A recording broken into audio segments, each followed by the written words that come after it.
So hello at sa mga ka-J-Vlog, welcome ulit sa panibagong video. At sa video na to, nandito tayo ngayon para mag-phone comparison ulit ng mga murang entry-level smartphone or budget smartphone today. So ang focus natin is the Oppo A3X versus the Poco C75. Ano kaya magandang budget smartphone na pwede nyo ma-purchase ngayon 2025? Tara mga ka-J-Vlog, check natin.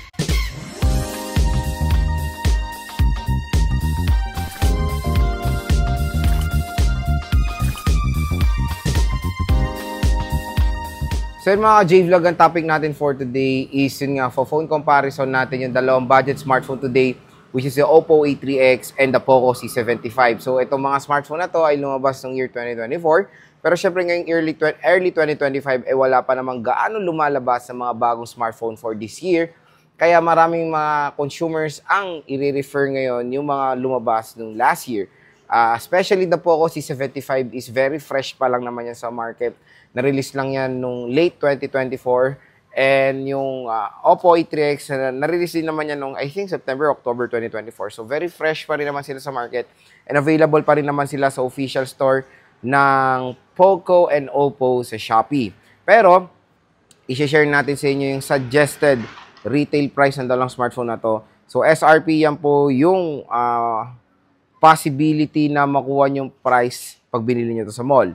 So, si Poco C75 ay meron 2 variant. 6GB 128 na merong 5999 na SRP. Tapos meron tayong 6999 na SRP na 8GB 256. When it comes sa price and sa RAM, bagay na bagay naman po ang ma-offer ng Poco C75. Pero maganda, pag binili nyo to sa official store ni Poco sa Shopee, mas mura or below SRP. Take for example, itong 5999.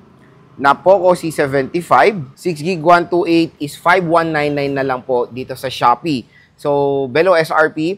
Tapos kung meron pa kayong voucher, baka makuha nyo na lang ng 4 Plus itong Poco C75. So, napakagandang deal talaga or very convenient talaga pag bibili kayo sa online kasi below SRP talaga dito.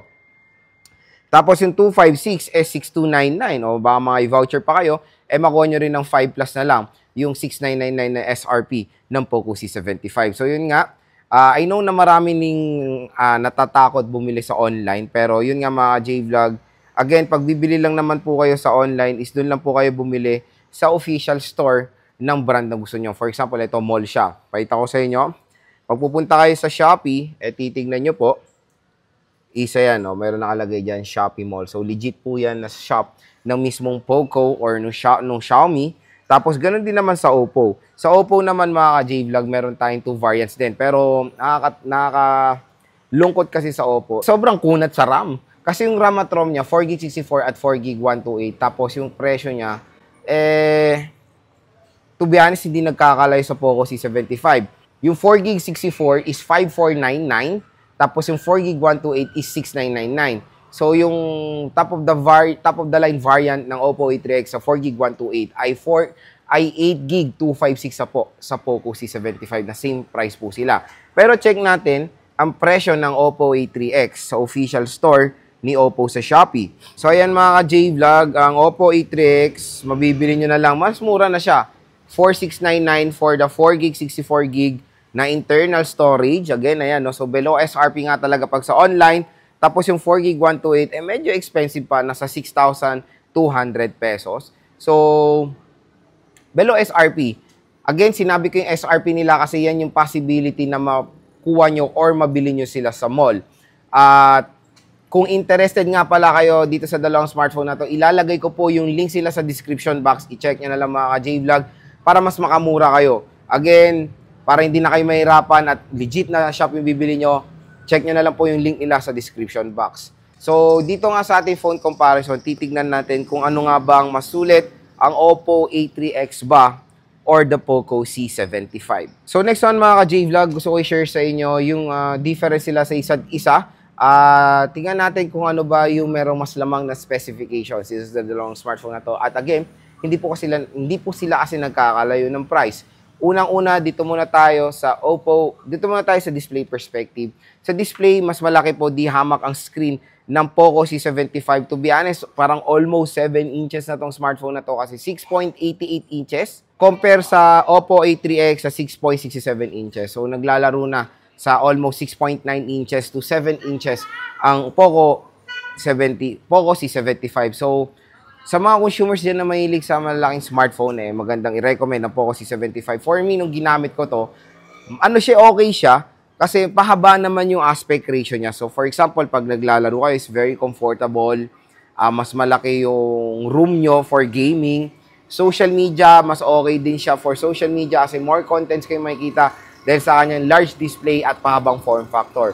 So, screen size, dito ako sa Poco C75. Resolution itself, pareho lang naman. I think yan na rin naman yung bagay sa kanilang mga price is HD plus 720p.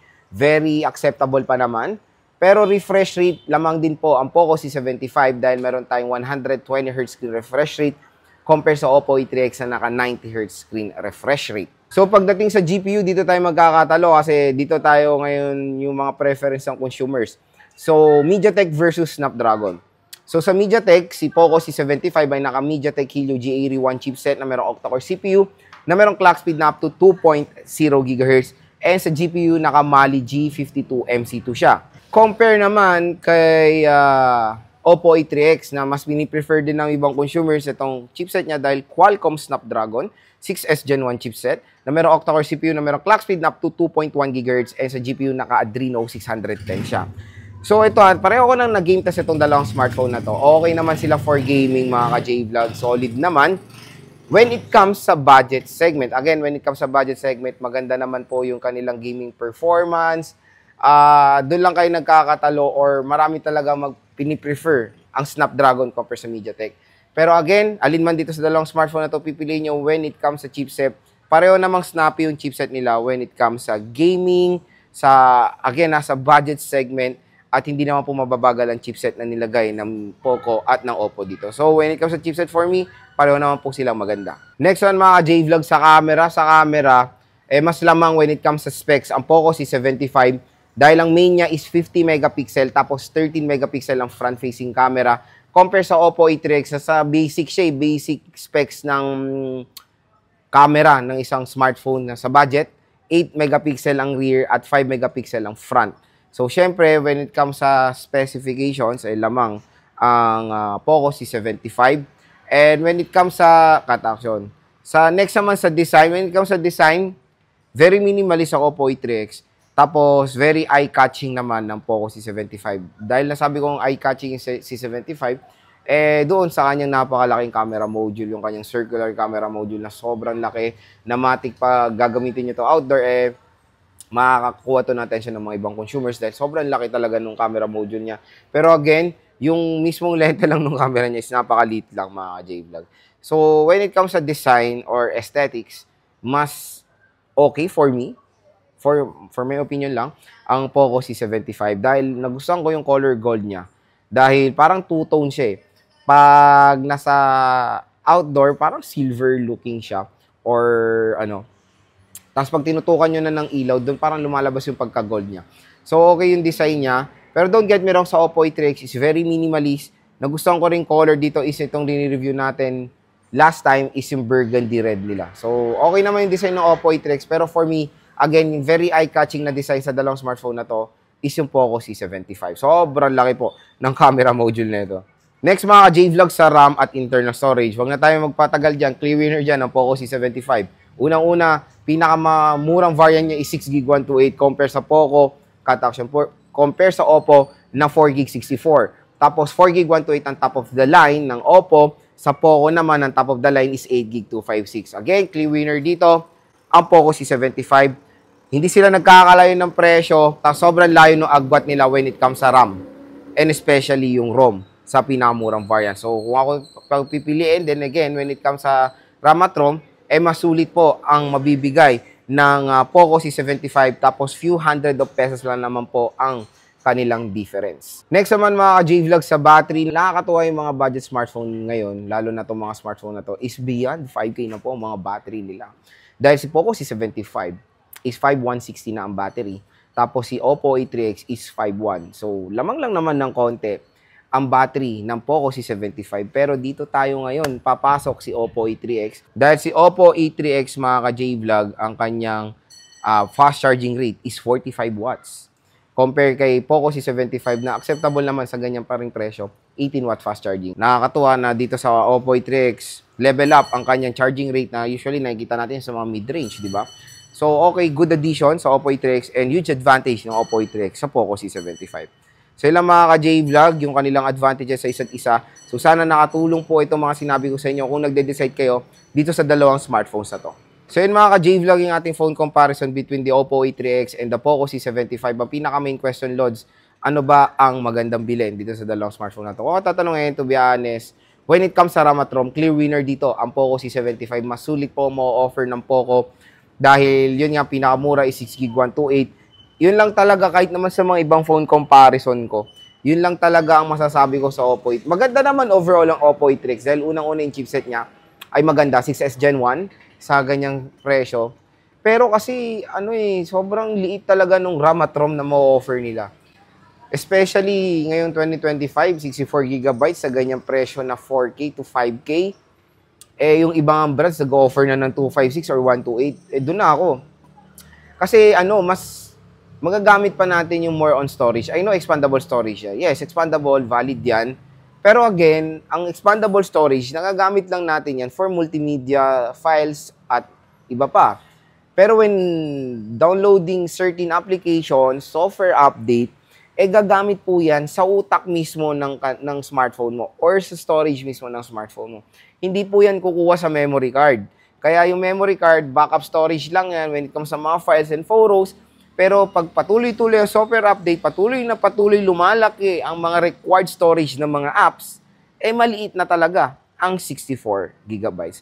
Again, pag ginamit nyo nga ito for the first time, 40 plus gigabytes na lang po ang available dahil ang Android 14, ang laki na ng kinakain. Almost 20GB na ang kinakain ng Android 14. Paano pa pag nag-Android 15, Android 16?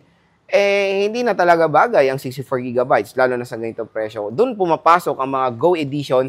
Kasi yung Go Edition, mas maliit po kinakain ng mga storage niyan. Doon pumabagay ang mga 64GB. Pero I think, 64GB ngayon is not enough ngayong 2025. Lalo na sa ganitong presyo ngayon. So, RAM at ROM, i-prefer ko talaga ang Poco C75. Kaya dito for me, sa ating phone comparison, clear winner dito ang Poco C75 dahil ang huge advantage ng smartphone na to sa Oppo A3X, camera, mas mataas ang specs. Display, mas malaki, 120Hz. RAM at ROM, better option. Konti lang, few hundred pesos ang difference. Mas malaki ng konti yung battery at gustong-gusto ko rin yung form factor niya. So, Oppo A3X, again, ang advantage niya sa Poco C75 is yung fast charging rate. Yung mga ibang consumers, ino-option din ng Snapdragon chipset. So, again, mga ka-J-Vlog, dito sa ating phone comparison, nagdedepende pa rin sa inyong preference at sana nakatulong itong sinabi ko sa inyo sa inyong buying decision dito sa Poco C75 and the Oppo A3X. Kung interested kayo, alinman dito sa dalawang smartphones na to, ilalagay ko po yung link sila sa description box. I-check nyo na mga J-Vlog.